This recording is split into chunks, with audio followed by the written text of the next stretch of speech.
Great change comes from doing the right thing, like the radical idea that health isn't an industry, it's a cause. So we do things differently. We combine care and coverage, which makes us rebels with one cause, your health.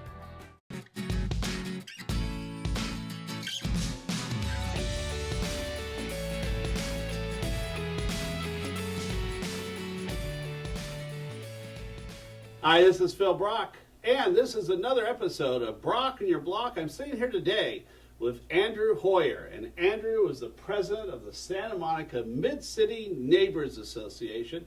Andrew, it's so good to see you this afternoon. Good afternoon. And my mother and my grandparents all lived in the Santa Monica Mid-Cities neighborhood since 1930. And because of that, it's always been my neighborhood. But it's also a neighborhood that's not easily defined. I've always thought of Mid-City Neighbors as there's car dealers, there's tow yards, there's hospitals. Is there a community there? Yes, of course. It's funny you mentioned the 1930s because I believe that was about the time that was being developed as a neighborhood. We have the whole Collegiate Streets area, which is almost all residential, very low rise, 1- and 2-story buildings.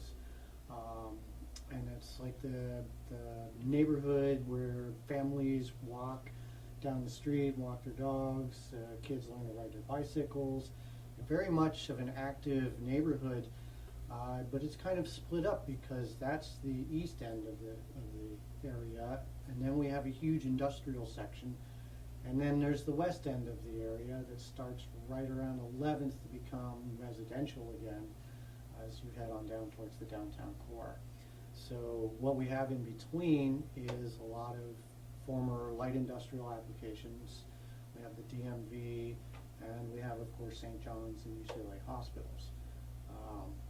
According to the statistics, almost half the employees that drive into Santa Monica come into the Mid-City neighborhood to work.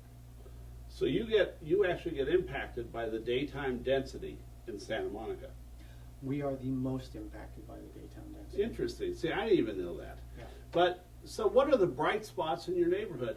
There is a thriving commercial corridor on Santa Monica Boulevard beyond just car dealerships.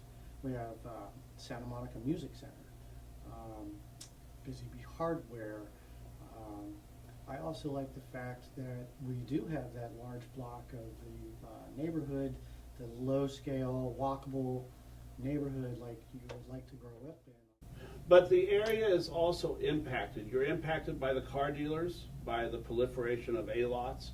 You're impacted by a lack of city parks in your area. You're impacted by a lot of other things.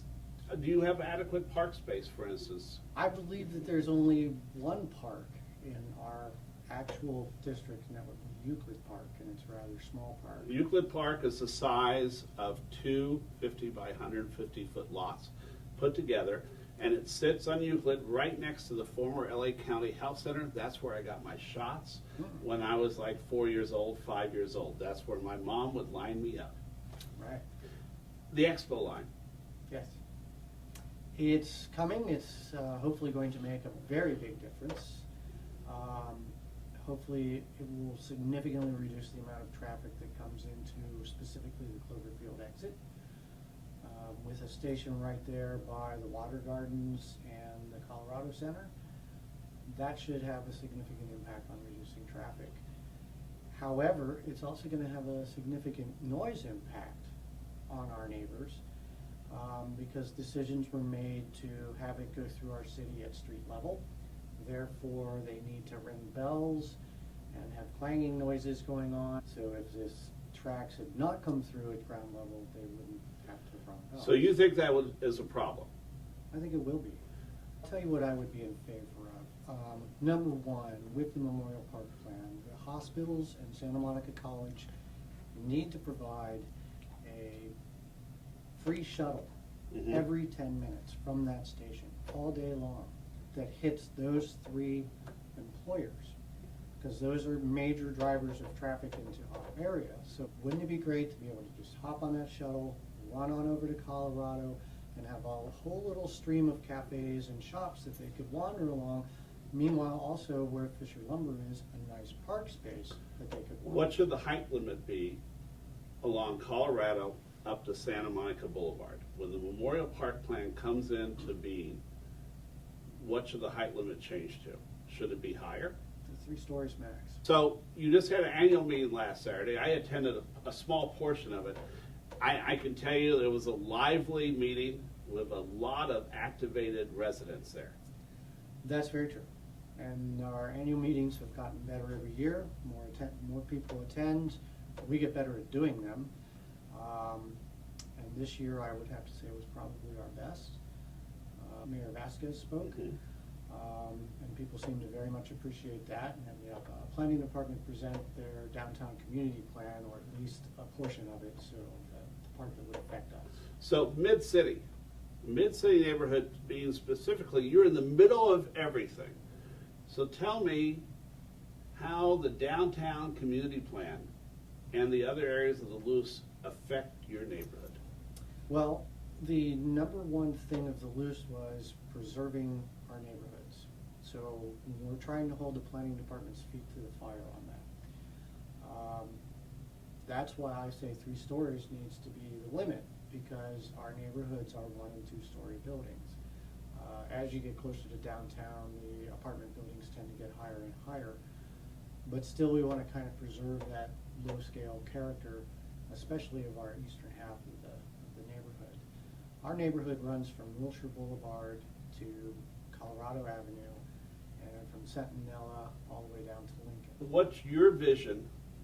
You own a house in the neighborhood. Yes. You're there. Yes. And I know you have a great, booming, thriving garden Yes. in mid-cities. I know that I'm supposed to come over the fence and grab vegetables during the season. All right, so really, where do you want your neighborhood to be, mid-city neighborhood to be 20 years from now? I want us to still be there. I want us to still be a low-rise area. There's certainly room for growth. There's certainly room for building out to 2 and 3 stories, and that would increase our population density significantly without really impacting our sea breezes and our view of the sky, and our solar rights for that matter. When someone builds a 5-story building next to you, you've lost your solar rights. Right. So currently, the downtown community plan, I am pushing for it to limit the height on the east side of Lincoln to 3 stories. Lincoln, Colorado is going to be a completely different street 5 years from now. I Yes. mean, you've got 6- and 7-story buildings going up on 3 corners. And if they could figure out how to get rid of Southern California Edison Station, there would be even more. You have no school that's close That's to right. that area. You know, the school that I went to became the Bro Theater. So you really have a neighborhood that could become increasingly impacted.